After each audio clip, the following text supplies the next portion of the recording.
Bonjour, bonjour, mais écoutez, vraisemblablement l'une des dernières vidéos de cette série, Keito. Euh, Keito, médaille d'or au concours Lépine, deux ingénieurs français qui se sont penchés sur une alternative au bois sans devoir changer les installations pour les utilisateurs de bois. Je dis bien, c'est une alternative. Je n'ai rien contre le bois. Voilà, c'est une alternative. Deux ingénieurs français donc qui développent le brûleur à pellet, parce qu'à l'origine, effectivement, c'est un brûleur à pellet. Vous avez vu dans les diverses vidéos, mais effectivement, sa mise en son installation, son utilisation, son remplissage. Enfin voilà. Le but aujourd'hui, c'est de vous présenter la gamme. Moi, cette gamme-là, je la décline en trois sous-catégories. D'accord?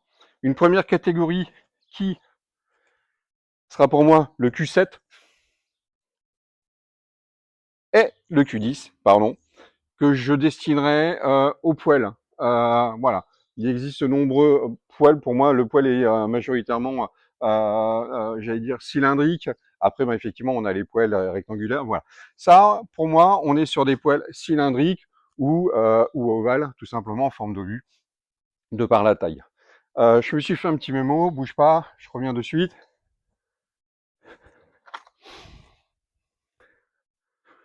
Bah ouais, parce que la gamme est tellement large que je m'y perds un petit peu. Voilà. Le Q10, en termes de charge de pellet, 2 kg. Q10, 2 kg. Le Q7, on est sur 1,7 kg de pellet. Bien évidemment que la quantité de pellet va faire sa durée. Ensuite, après tout ce qui va être pour moi poêle, on va passer au niveau des inserts.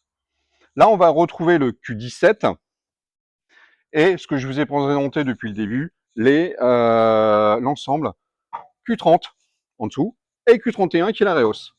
Donc vous avez bien vu que les deux conjugués, 5 kg de pellet, 5 kg de pellet, 2 heures de chauffe. Je vous laisserai faire le ratio pour les... Pardon, je perds mon souffle. Pour le Q10 à 2 kg et pour le Q7 à 1,7 kg. Je vous laisserai faire les calculs. Donc de produits, le Q17 hexagonal et l'ovale, moi personnellement. Enfin voilà. Après, ça n'est qu'une question, j'allais dire d'esthétique et de disponibilité de place à l'intérieur. J'ai, pour ma part, un insert qui accepte des bûches de 50 et donc effectivement, le maximum que je pouvais mettre, parce qu'il y a encore ce petit frère, le maximum en termes de taille que je pouvais mettre à l'intérieur de mon insert, c'était ce modèle-là. Donc j'ai compensé par la réhausse, tout simplement. Donc 5 kg.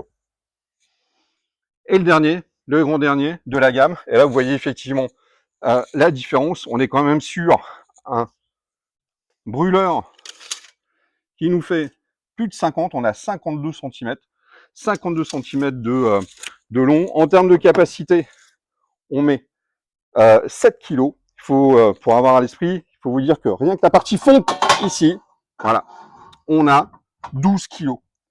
12 kg de fonte. Ici, sans la réhausse, on a 8,5 kg de fonte. Sur celui-ci, on est à 6, 6,4. Voilà. Donc, on est sur un corps en fonte, garantie 2 ans. Moi, je propose une possibilité pour le Q30 et le Q50 exclusivement. Je les propose à l'essai pour une durée de 15 jours via, effectivement, une location à 60 €, un chèque de caution. Alors, uniquement pour les Hauts-de-France et pas tous les Hauts-de-France. D'accord? Je me réserve de décliner la proposition. Pour tout le reste du marché, effectivement, j'aurai des collègues qui vont se mettre dans la partie. Vous aurez l'occasion de prendre contact, pourquoi pas avec eux. Je pense d'ailleurs sur la Picardie pour un confrère à venir. Et pour le reste, effectivement, je vous laisserai les coordonnées de Jacques.